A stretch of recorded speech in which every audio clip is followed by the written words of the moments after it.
how are you? Won't you tell me your name? Hello, how are you? It's time for quotes again. Never give up! Exclamation point. It is wiser and better to hope than to despair. I've made a few videos on hope, maintaining hope, actionable hope on this channel. Hope is confidence in things unseen, similar to faith that it will get better. Hope is what gets us out of bed in the morning. When things are not great, hope is what gets us through difficult circumstances, like tumultuous times in our relationship. Any long-term relationship is guaranteed to struggle.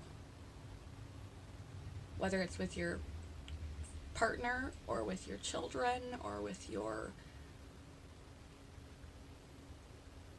boss. Anytime we relate to other people, we're guaranteed to have struggles or more difficult situations, like the loss of a job, the loss of a home, or a difficult medical diagnosis. Hope enables us to cope. It's even been proven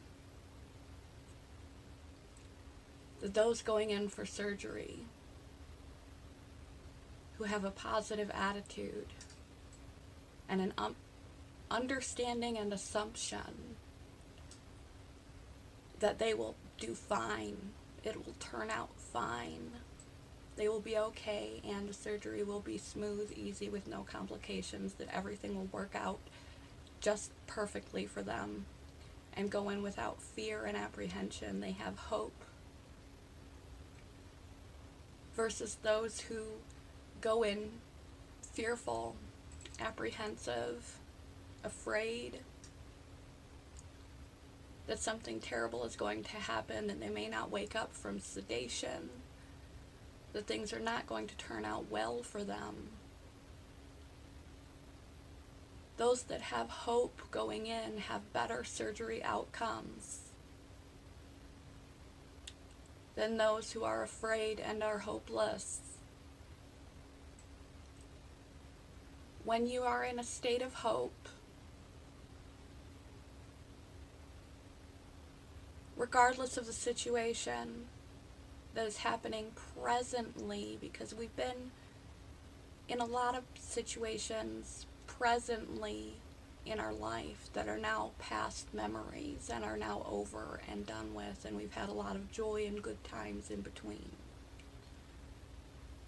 If you throw in the towel on recovery, on improvement, on things getting any better, you stop doing the things that could potentially help you to improve, to change things, to get better. Your actions go along with your mindset, and if your mindset has thrown in the towel, your actions will also throw in the towel. And even if you could not completely change the situation through your actions to the best possible outcome, the inaction or even detrimental actions that you will do when you are hopeless, in despair, will compound the problem health-wise, interrelationally, financially, on all paradigms of your life. If you spend too much time in despair, you miss out on being able to clearly see the problem and the opportunities. You miss out on valuable time in your life. You can get trapped in a spiral that leads down to depression. There is a body-mind feedback loop and a mind-body feedback loop. The mind can heal the body, and the body can influence the mind. So think about what you think about. Think about how you carry yourself. Think about what you do. Do not do. Do not say. Do not think. Think about what you do and what you think in a day. In a state of hopelessness, is very akin and very close to depression.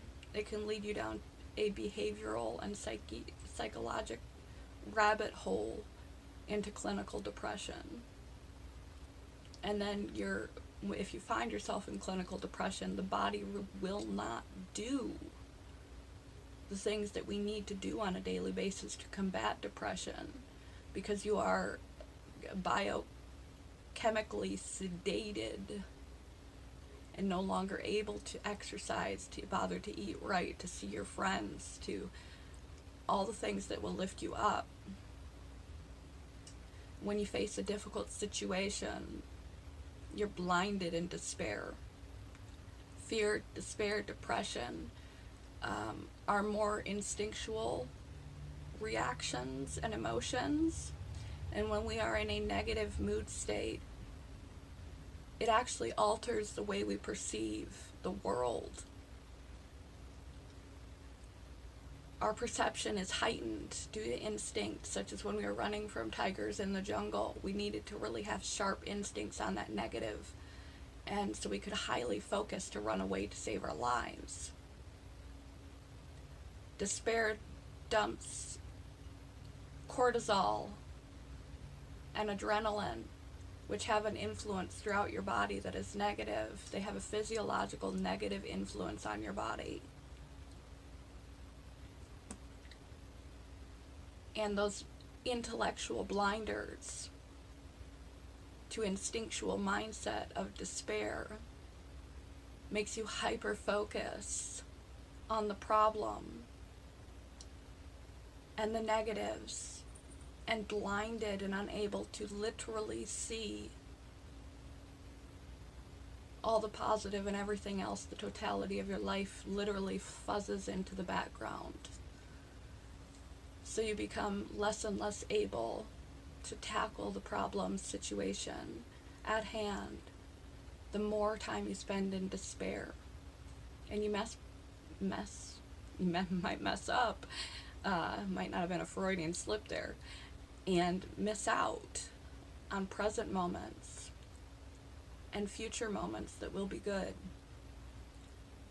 The longer you spend in despair, you risk depression, you miss solutions, you miss the present, you compound problems. It divorces you from your capacity to see the good.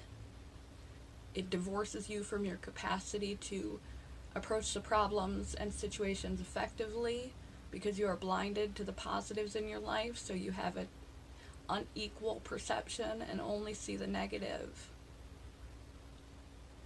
And the positives are just blurred out until you come out of a situation of despair and back into a state of hope.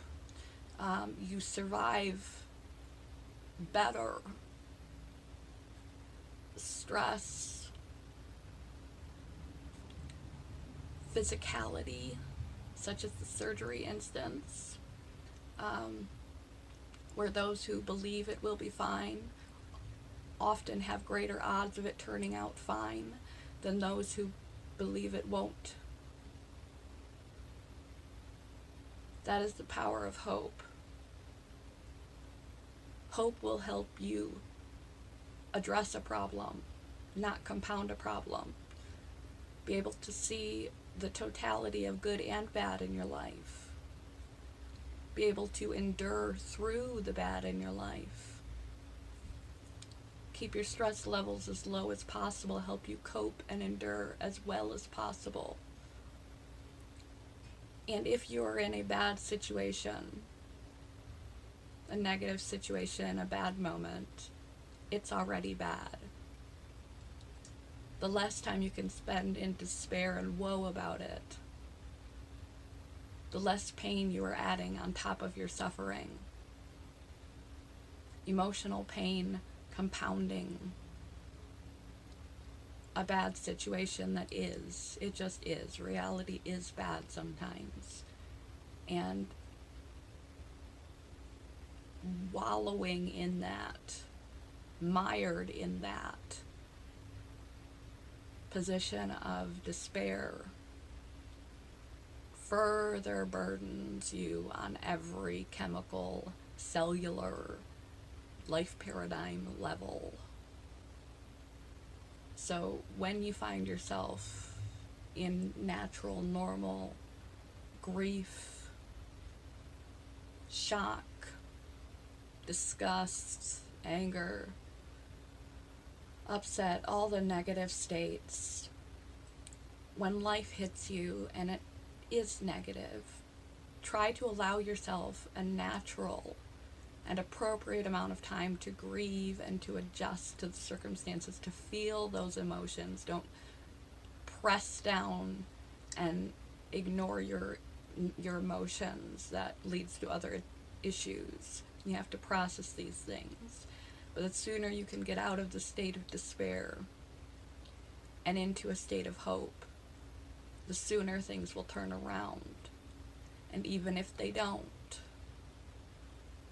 the better off you'll wind up in the end than had you spent too much time in the despair cycle